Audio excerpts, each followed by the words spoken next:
আজকে আমাদের হাজি ভাইকে গুলি করা হয়েছে, আমাদের হাজি ভাইকে গুলি করা হয় নাই, গুলি করা হয়েছে আমাদের ভাইকে, গুলি করা হয়েছে আমাদের চুলা যোদ্ধাকে।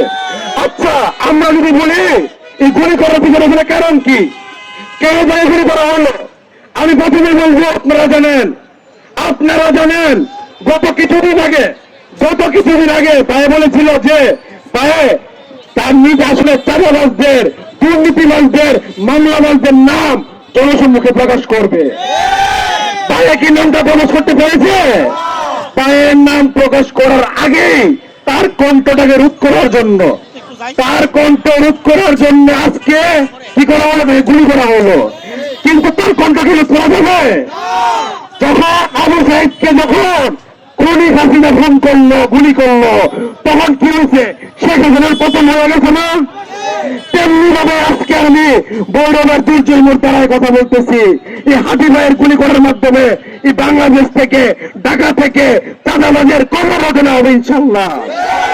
আমি নির্বাচন করবো কিনা জানি না, কিন্তু আমি হাজি ভাইয়ের মতো ঘোষণা দিচ্ছি, বৈরবের যারা চাঁদাবাজ আছে, মামলাবাজ আছে, দুর্নীতিবাজ আছে, তাদের নাম ইনশাল্লাহ আমি প্রকাশ করবো। এক হাজিকে গুলি করলে আমরা রোখে যাবো না, আমরা কি থেমে যাবো?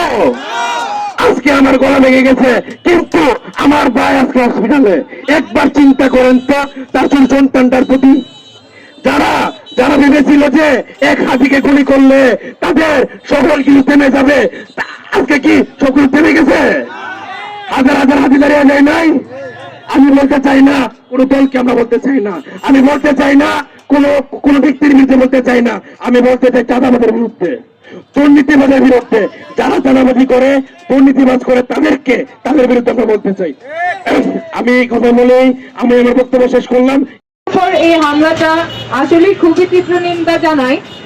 আসলে আমরা জুলাই ভুলি নাই, রাজপথ ছাড়ি নাই, আমরা সবসময় অন্যায়ের বিরুদ্ধে ছিলাম, আছি, থাকবো।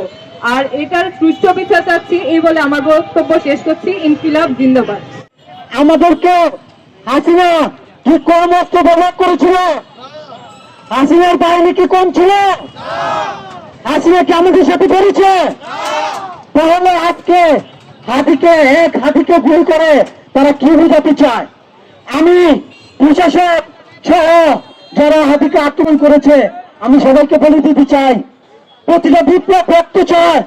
পূর্বে যত বিপ্লব হয়েছে, প্রতিটা বিপ্লবী রক্ত নিয়েছে। আমরা 24 ততটা রক্ত নিতে পারি নাই। গতকাল হাতির উপর আক্রমণের প্রেক্ষিতে বলে দিতে চাই, ভবিষ্যতে আমাদের সামনে যে বিপ্লব আসতেছে, ওই বিপ্লবে আপনারা রক্ত যাতে রক্ত। সংগ্রামী সাথী বন্ধুগণ, আজকে এই হাতি ভাইয়ের উপর আক্রমণ প্রশাসন দায়ী হতে পারে না। 24 ঘন্টার ভিতরে প্রশাসন হাতি ভাইয়ের খুনিকে গ্রেপ্তার করে ফাঁসিতে হতে হবে। সংগ্রামী ভাইয়ের আমার, আজকে এক হাতি ভাই হসপিটালে গিয়েছে, কিন্তু আমরা লক্ষ্য হাতি ভাই বাংলাদেশে থেকে বেরিয়ে পড়েছি। ইনকিলাব মঞ্চের মুখপাত্র হাদি ভাইয়ের উপর বর্বরচিত হামলার প্রতিবাদে বিক্ষোভ মিছিলে উপস্থিত সাংবাদিকবৃন্দ এবং উপস্থিত ছাত্র জনতা সকলকে জানাই আসসালামু আলাইকুম। আজকে বক্তব্যের শুরুতে কোনো ভূমিকা ছাড়াই আমি বলতে চাই, বাংলার ছাত্র জনতা সহ বাংলার প্রতিদিন মানুষ প্রতিবাদ করতে শিখে গেছে। সেই 47 থেকে নিয়ে আজকে 24 পর্যন্ত বাংলার অনেক তরুণকে, প্রতিবাদী তরুণকে হাদি ভাইয়ের মতো শহীদ করার চেষ্টা করা হয়েছে এবং শহীদ করা হয়েছে। সেই প্রীতিলতা ওয়াদ্দেদার, সুতমির সহ মেজর প্রেসিডেন্ট জিয়াউর রহমান এবং বাংলাদেশের অসীম ভূমিকা রাখা সকল দেশপ্রেমিক মানুষদেরকে এইভাবে শহীদ করা হয়েছে।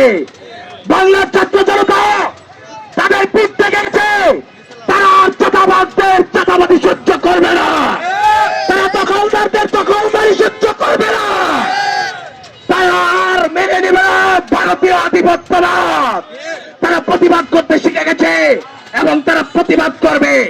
আমরা বলতে চাই, আজকে ভৈরবের দুর্জয় মোড় থেকে যদি আমাদের প্রত্যেকটা ছাত্র জনতাকে হাতি হওয়া লাগে, আমরা হাতি হতে প্রস্তুত আছি এবং ইনশাল্লাহ আমাদের শেষ রক্তবিন্দু পর্যন্ত আমরা এদেশের স্বাধীনতার সার্বভৌমত্ব রক্ষা করার চেষ্টা হাতি ভাইয়ের মতো চালিয়ে যাব। ইনকিলাব জিন্দাবাদ। হাতির উপর হামলা কেন?